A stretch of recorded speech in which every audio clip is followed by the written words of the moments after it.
people living in the islands of the Mediterranean and Aegean seas and on the Greek mainland developed a flourishing culture from around 3000 BC to 1200 BC. For a time, each group on Cyprus, in the Cycladic Islands, on Crete, and on the Greek mainland responded to climatic, geographical, spiritual, and social conditions in their particular area, producing art and architecture which, though they share some qualities that might be called Aegean, are distinctive from site to site. After a century or more of archaeological investigation and research, and as more information is discovered about each site, the differences are becoming even more apparent. When Aegean art, particularly the art of ancient Crete, was first discovered, it was thought to be wonderfully organic, full of natural shapes and appealing animal motifs. It seemed to evoke a time when people lived in harmony with nature and their world.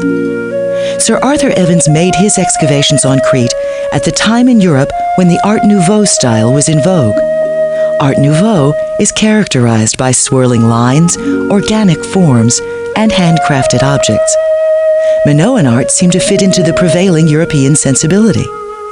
Other ideological approaches favored Minoan art because it seemed to have sprung from a matriarchal culture, free from certain oppressive aspects of contemporary life. Still other scholars welcomed the discoveries on Crete and Mycenae because it justified their interest in the writings of Homer, with which Western culture has forged its own picture of the past.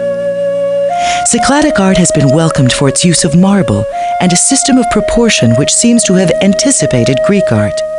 Interestingly, it was not until the appreciation of simple and abstract shapes, as found in 20th century sculpture, that Cycladic art was regarded as anticipatory and pure, rather than plain and ugly. Just as appreciation for Cycladic art has evolved, Cypriot art has not received the attention it deserves. It is lesser known and more subsumed by mainstream Greek art, even though it is much earlier.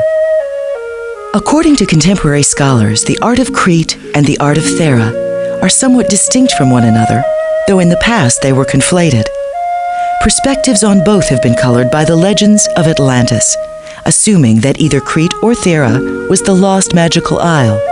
Indeed, half of Thera was eliminated in a volcanic eruption around 1620 BC, but this does not indicate that it is the lost island of Atlantis. The people and art of Crete are called Minoan because the leading archaeologist, Sir Arthur Evans, who directed extensive excavations at Knossos, the site of the ancient capital, believed that the people were descended from Minos, the legendary founder. According to Greek mythology, Minos offended Poseidon, who in turn caused Minos' wife, Pasiphae, to fall in love with a bull. The Minotaur was born of this union and held captive in a labyrinth. The Minotaur had to be fed human youths and maidens. To free the people of Athens from the burden of sacrificing their youth, Theseus came to Knossos, and with the help of Minos' daughter, Ariadne, he killed the Minotaur and caused the collapse of the Minoan tyranny. He returned to Athens and became king, establishing a great democracy there. Much of this is fiction, but based on tantalizing facts. The palace at Knossos, probably not a palace at all, but an administrative center, was called the House of the Sacred Axe. The word for axe is labrys, the source of the word labyrinth. It is evident that some disaster abruptly destroyed the Minoan Empire. Further, there is evidence of human, adult and child, sacrifice, perhaps to propitiate the gods to ward off some impending disaster, whether from natural forces like earthquakes, which several times disrupted the island, or a possible invasion, perhaps from the mainland Mycenaeans. Sir Arthur Evans was responsible for establishing a chronology of Minoan art and architecture, though scholars have revised the dating with the discovery of new information. We can roughly speak of three major periods: early Minoan, from about 3000 to 2000 BC, middle Minoan, from about 2000 to 1550 BC, and late Minoan, from about 1550 to 1100 BC. The date of the Theran eruption is now thought to have been around 1620 BC, pushing other dates back in time. Another archaeologist, Heinrich Schliemann, made some outstanding discoveries at the end of the 19th century by locating the ancient city of Troy, on the Anatolian coast of what is now Turkey. He also did extensive work at Mycenae, the capital of the Mycenaean Empire and the home of some of the Greek warriors. Both discoveries gave historical validity to the events described in Homer's Iliad and Odyssey.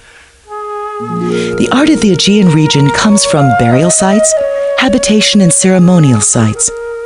Architecture does not include religious structures, as much worship was conducted in caves, open-air sanctuaries, and in buildings called palaces. Worship throughout the Aegean focused on the goddess.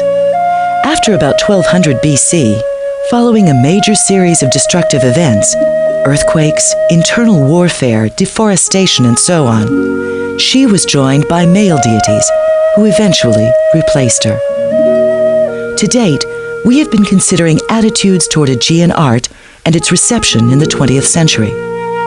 The interpretation of Aegean works of art is made more difficult by the lack of written texts from these sites. The Minoans in particular had two forms of written language, known to us as Linear A and Linear B.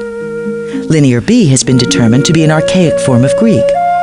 It was translated in 1953, but there are still no major documents, histories, or literature available to help us understand the Aegean world more fully.